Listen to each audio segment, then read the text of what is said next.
మరో breaking news చూస్తున్నాం. మనం కాళేశ్వరం ప్రాజెక్టుకు సంబంధించి అవకతవకలు జరిగాయంటూ గత కొంతకాలంగా కాంగ్రెస్ పార్టీ అయితే ఆరోపిస్తూ వచ్చిందో, దాదాపుగా సంవత్సర కాలం పాటు బీసీ ఘోష్ కమిషన్ దాని మీద విచారణ చేపట్టిన తర్వాత 650 పేజీలతో ఓ నివేదికను తయారు చేసి ఆ తర్వాత రాష్ట్ర ప్రభుత్వానికి అందించిన తర్వాత దాంట్లో నుంచి నిన్న మనం చూసాము అసెంబ్లీలో దాని మీద చర్చించిన తర్వాత సిబిఐకి ఈ కేసును అప్పగించాలని నిర్ణయం తీసుకున్నారు.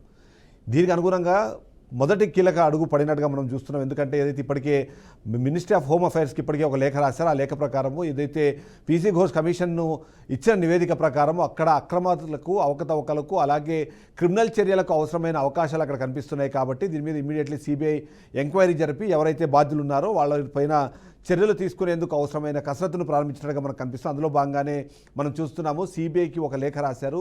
ఆ సిబిఐకి లేఖ రాసి అందులో కాళేశ్వరం ప్రాజెక్టుకు సంబంధించిన అవకతవకలు చోటు చేసుకున్నాయి. కాబట్టి తెలంగాణ రాష్ట్ర ప్రభుత్వం అధికారికంగా ఒక ముందడుగు వేసినట్టుగా మనం చెప్పాల్సిన అవసరం ఉంది. కాళేశ్వరంపై విచారణ జరపాలని కోరుతూ సిబిఐకి ప్రభుత్వం లేఖ రాసింది. ఈ లేఖలో పలువురు అధికారులు, కాంట్రాక్టర్లు, ప్రైవేట్ కంపెనీల పేర్లను కూడా ప్రస్తావించింది. ఖజానాకు భారీ నష్టం జరిగిందని స్పష్టం చేసింది. ఇక సిబిఐ విచారణకు అనుమతినిస్తూ ప్రభుత్వం జీవోను కూడా విడుదల చేసింది. కాళేశ్వరం కేసు దర్యాప్తులో పూర్తి సహకారం అందిస్తామని ప్రభుత్వం ప్రకటించింది. సిబిఐ ఎంట్రీకి గతంలో బీఆర్ఎస్ ప్రభుత్వం అధికారంలో ఉన్నప్పుడు 2022లో విధించిన నిబంధనలకు మినహాయింపునిస్తున్నట్టు జీవోలో స్పష్టం చేసింది. దీంతో కాళేశ్వరం కేసులో సిబిఐ విచారణకు గ్రీన్ సిగ్నల్ లభించినట్టేనన్నట్టు తెలుస్తుంది. ఎందుకంటే ఇప్పటికే మనం చూస్తున్నాము ఢిల్లీ స్పెషల్ పోలీస్ యాక్ట్ ప్రకారము సిబిఐకి ఏదైనా రాయాలంటే సెక్షన్ 6 ప్రకారం ఒక లేఖ రాయాలి. ఆ లేఖ ప్రకారము దాని తర్వాత కేంద్ర ప్రభుత్వం సెక్షన్ 5 ప్రకారం దాని మీద నోటిఫికేషన్ విడుదల చేసిన తర్వాత సిబిఐ తన అభిప్రాయాన్ని వ్యక్తం చేసి ఆ తర్వాతనే ఈ మొత్తం ఇన్వెస్టిగేషన్ స్టార్ట్ అవుతున్న నేపథ్యంలో ఈ సిబిఐకి సంబంధించి మొదటి అడుగు పడినట్టుగా మనం చూడాలి. గతంలో కూడా సిబిఐకి ఈ కేసును అప్పగించాలని బీజేపీ కోరుతున్న నేపథ్యము డిమాండ్ చేసిన పరిస్థితులు మనం చూసాము. దానికి అనుగుణంగానే ఇవాళ కాంగ్రెస్ పార్టీ నిర్ణయం తీసుకొని దానికి సంబంధించిన జీవోని విడుదల చేయడం అన్నది ఒక మొదటి పాయింట్గా మనం చూడాలి. దీనిపైన మరింత విశ్లేషణ అందించేందుకు మా స్పెషల్ కరెస్పాండెంట్ ప్రసన్న కుమార్ లైవ్లో సిద్ధంగా ఉన్నారు. ప్రసన్న దగ్గరికి వెళ్దాం. ప్రసన్న, మనం చూస్తున్నాం ఏదైతే సిబిఐ ఎంక్వైరీ అన్నది అనివార్యమన్న విషయాన్ని మొదటి నుంచి మాట్లాడే ప్రయత్నం చేస్తున్నారు. బీసీ ఘోష్ కమిషన్ను నివేదిక ఇచ్చినా సరే దానిపై చర్యలు తీసుకునే అధికారాన్ని మాత్రం సిబిఐకి అప్పగించాలని గతంలోనే నిర్ణయించినట్టుగా తెలుస్తుంది. ఇప్పుడు ఈ స్టెప్ను ఎలా చూడాలి? దీని తర్వాత పరిణామాలు ఎలా ఉంటాయి? ఎస్ చిదంబర్, అయితే కాళేశ్వరం ప్రాజెక్టు తెలంగాణ ఉమ్మడి రాష్ట్రం లోపల అనేక సంచలనాలకు నిలవైంది. కేంద్ర బిందువుగా ఉన్నటువంటి కాళేశ్వరం ప్రాజెక్టు అయితే మేడిగడ్డ ప్రాజెక్టు ఏడోఫియర్ కుంగడంతో ఇదంతా కూడా స్టార్ట్ అయిందని చెప్పవచ్చు. అయితే గత ప్రభుత్వం కేసీఆర్ ముఖ్యమంత్రిగా ఉన్నప్పుడు కేసీఆర్ ఆదేశాలతోటే ఈ కాళేశ్వరం ప్రాజెక్ట్ డిజైన్ కానీ ఆ నిర్మాణం జరిగిందని చెప్పేసి అధికారులందరూ చెప్పడం జరిగింది. అయితే దీంట్లో భారీ నీటిపారుదల శాఖ మంత్రి హరీష్ రావు, అదేవిధంగా అప్పటి ఆర్థిక శాఖ మంత్రి ఈటల రాజేందర్ కూడా ఉన్నారని చెప్పేసి కూడా report PC Ghosh commission report ఇవ్వడం జరిగింది. అయితే దీంట్లో ఉన్నతాధికారులు అనేక మంది ఐఏఎస్ అధికారులు కానీ ఇంజనీర్లు కానివ్వండి అనేక మంది దీంట్లో వారి యొక్క విధులను సక్రమంగా నిర్వర్తించలేదని చెప్పేసి కూడా వారు కమిషన్ పేర్కొనడం జరిగింది. అయితే అసెంబ్లీలో కాళేశ్వరం ప్రాజెక్టు రిపోర్టు పైన పీసీ ఘోష్ కమిషన్ రిపోర్టు పైన రాష్ట్ర ప్రభుత్వము చర్చ పెట్టి అర్ధరాత్రి 2 గంటల వరకు కూడా చర్చ నిర్వహించి రాష్ట్ర ప్రభుత్వం సీఎం రేవంత్ రెడ్డి ఏదైతే కాళేశ్వరం ప్రాజెక్ట్ నిర్మాణం లోపల అదేవిధంగా అనుమతులు ఏవైతే ఉన్నాయో అన్నీ కూడా అంతర్రాష్ట్ర సంబంధించినటువంటి విషయాలు ఉన్నాయి. అదేవిధంగా కేంద్ర ప్రభుత్వ సంస్థలు కూడా కొన్ని దీంట్లో ఇన్వాల్వ్ అయి ఉన్నాయి. కాబట్టి ఖచ్చితంగా ఈ రాష్ట్ర ప్రభుత్వం సిట్ ఏర్పాటు చేస్తే దానికి కొన్ని పరిధులు ఉంటాయి. కాబట్టి సిబిఐకి అప్పగిస్తే కనుక పూర్తి స్థాయిలో విచారణ జరిగి ఎవరైతే అవినీతి పరులు ఉన్నారో అక్రమార్కులు ఉన్నారో వారందరినీ కూడా చట్ట ప్రకారం శిక్షించి ఏదైతే ఉంటుందని చెప్పేసి కూడా రేవంత్ రెడ్డి సిబిఐకి రిఫర్ చేయడం లేదు. అయితే సిబిఐకి రేవంత్ రెడ్డి రాసిన లేఖ ఇప్పుడు ప్రస్తుతము రాష్ట్రం లోపల సంచలనంగా మారింది. అయితే సోషల్ మీడియా లోపల మొత్తం కూడా ప్రతి ఒక్కరు కూడా దీని గురించి చర్చించుకునే ఉన్నారు. అయితే సిబిఐ తన పరిధిని మాత్రం ఖచ్చితంగా ఏదైతే కాళేశ్వరం ప్రాజెక్టు లోపల 1,00,000 కోట్ల రూపాయలు కట్టినటువంటి కాళేశ్వరం ప్రాజెక్టు మేడిగడ్డ, అన్నారం, సుందిల్లా బ్యారేజీలు ఏవైతే ఉన్నాయో బ్యారేజీలు నిర్మాణ లోపభూయిష్టంగా ఉందని చెప్పేసి కూడా దాని విచారణ చేపట్టున్నారు. అయితే కాళేశ్వరం ప్రాజెక్టు సంబంధించి తుమ్మిడిహెట్టి వద్ద కాకుండా కాళేశ్వరం ప్రాజెక్టు నిర్మాణం అనేది చేపట్టి బీఆర్ఎస్ ప్రభుత్వము ప్రజల మీద ఆర్థికంగా గుదిబండలాగా ఉన్నటువంటి కాళేశ్వరం ప్రాజెక్టు నిర్మించిందని చెప్పేసి కాంగ్రెస్ ప్రభుత్వం ఏదైతే ఆరోపణలు చేశారో దానికి బీజేపీ నాయకులు బండి సంజయ్, కేంద్ర మంత్రి సహాయ మంత్రి బండి సంజయ్ కానివ్వండి, అదేవిధంగా కిషన్ రెడ్డి కానివ్వండి, ఇది సిబిఐకి అప్పగిస్తే కనుక ఖచ్చితంగా మేము పూర్తి స్థాయిలో విచారణ చేపట్టి ఎవరైతే అవినీతి పరులు ఉన్నారో ఖచ్చితంగా వారందరినీ కూడా మేము చట్ట ప్రకారం శిక్షిస్తాము. వీరందరి అధికారులు ఎవరైతే వందలాది మంది అధికారులు దీంట్లో ఇన్వాల్వ్మెంట్ ఉన్నది వారందరినీ కూడా శిక్షించి తిహార్ జైలుకు తరలిస్తామని చెప్పి కూడా బీజేపీ నాయకులు వెల్లడించిన విషయం తెలిసింది.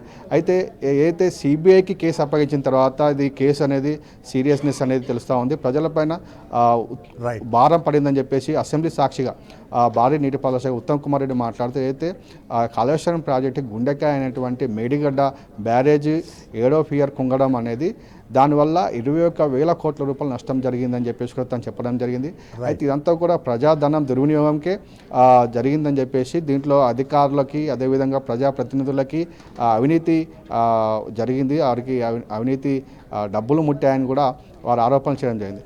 అయితే సిబిఐ విచారణ మాత్రం Prasanna Delhi special police act ప్రకారము కేంద్ర ప్రభుత్వ అధికారులు ఇన్వాల్వ్ అవ్వని ఇలాంటి కేసెస్లో సిబిఐ ఇన్వాల్వ్ అవ్వడానికి ఒక స్పెషల్ యాక్ట్ అనేది మనం చూస్తున్నాం. ఎందుకంటే ఇప్పుడు ఆల్రెడీ సెక్షన్ 6 ప్రకారం వాళ్ళు ఇప్పుడు నోటిఫికేషన్ విడుదల చేశారు. తర్వాత కేంద్ర ప్రభుత్వం సెక్షన్ 5ని విడుదల చేయాలి.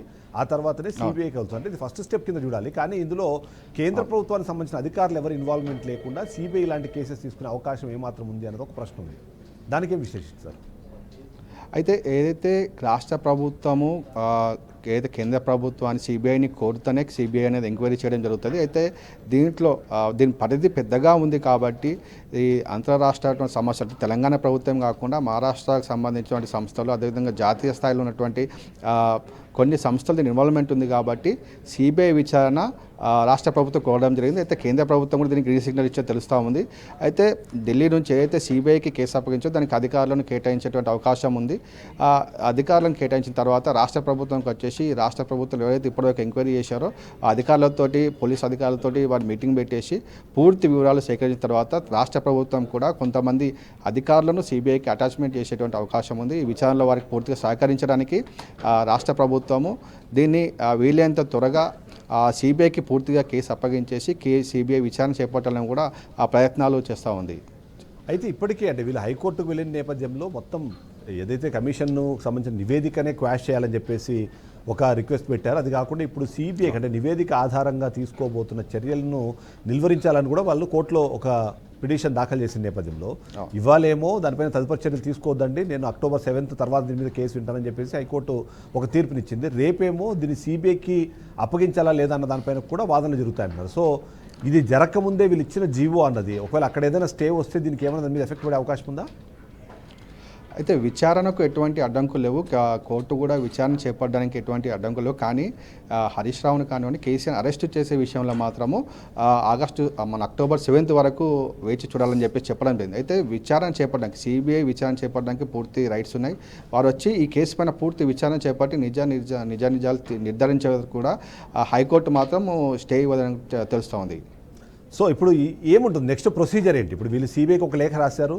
ఆ లేఖ ప్రకారము అధికారులు కానివ్వండి నాయకులు కానివ్వండి అక్కడ జరిగిన అవకతవకలకు సంబంధించిన ప్రైమా ఫేసి ఉందన్న విషయాన్ని చెప్పారు కాబట్టి నెక్స్ట్ సిబిఐ ఎలాంటి స్టెప్స్ తీసుకుంటుంది?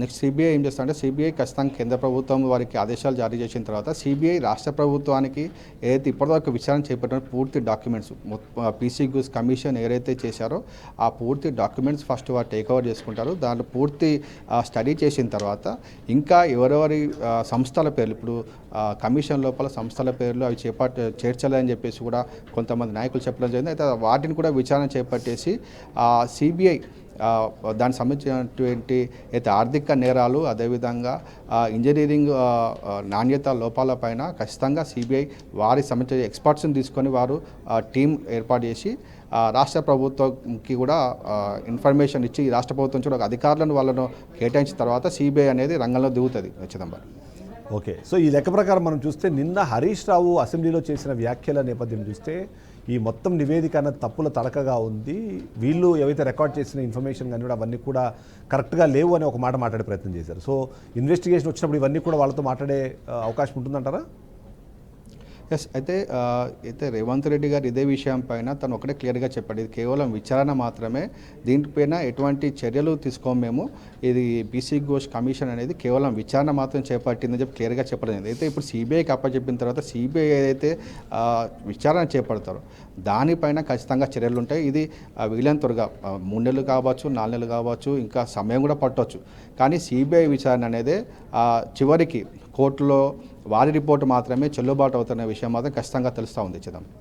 అయితే ఇప్పటికే మనకున్న సమాచారం ప్రకారం 7,072 కేసులు సిబిఐ పరిధిలో ఇప్పటివరకు పెండింగ్ కేసులు ఉన్నట్టుగా తెలుస్తున్న పరిస్థితుల్లో ఇంత పెద్ద కేసు అంటున్నారు. రాష్ట్ర ప్రభుత్వం దీన్ని అంటే విచారించి ఒక స్పెషల్ ఇన్వెస్టిగేషన్ టీం వేసే అవకాశం ఉన్నా సరే దాన్ని విస్మరించి ఇప్పుడు సిబిఐకి అప్పగించడం ద్వారా వీళ్ళ బాల్లో ఉన్న కోర్టులో ఉన్న బాల్ని తీసుకెళ్లి కేంద్ర ప్రభుత్వం పరిధిలోకి ఇచ్చే ప్రయత్నం చేస్తున్నారు అన్నది ఒక మాట వినిపిస్తుంది. సో దానిపైన నాయకులు ఏమంటున్నారు? ఏదైతే రాష్ట్ర ప్రభుత్వం రేవంత్ రెడ్డి అసెంబ్లీలో తను మాట్లాడుతూ కూడా చెప్పాడు ఏంటంటే, రాష్ట్ర ప్రభుత్వం కనుక విచారణ చేపడితే దీని రాజకీయ కక్షగా అందరూ కూడా పేర్కొంటారు. ఈ యొక్క విచారణ అనేది తప్పుదారి పడుతుంది. విచారణ మేము ఎంత నిష్పక్షపాతంగా చేసినా కానీ రాష్ట్ర ప్రభుత్వం పైన బురద జల్లేటువంటి ప్రయత్నం చేస్తారు కాబట్టి మేము సిబిఐకి అప్పగించాం. సిబిఐ స్వయం ప్రతిపత్తి గల విచారణ సంస్థ కాబట్టి, కేంద్ర సంస్థ కాబట్టి దానికి మేము అప్పగించామని చెప్పేసి చెప్పడం ఏంటంటే, దీంట్లో రాష్ట్ర ప్రభుత్వం దగ్గర ఉన్నటువంటి బాల్ని కేంద్ర ప్రభుత్వం కోర్టులో వేసినట్టు కూడా చెప్పవచ్చు. ఎందుకంటే బీజేపీ నాయకుల చేతిలో ఈ కేసు పెట్టడం అనేది, బీజేపీ నాయకులు అయితే కాంగ్రెస్ ప్రభుత్వం ఆరోపణలు చేస్తూ ఉందో, బీజేపీ బీఆర్ఎస్ ఒక్కటే అనేసి అయితే ఆరోపణలు చేస్తూ ఉందో ఆ ఆరోపణలను బీజేపీ పైన నెట్టివేసేటువంటి ప్రయత్నం చేసినట్టుగా తెలుస్తూ ఉంది Chidambaram. Okay, thank you very much Prasad.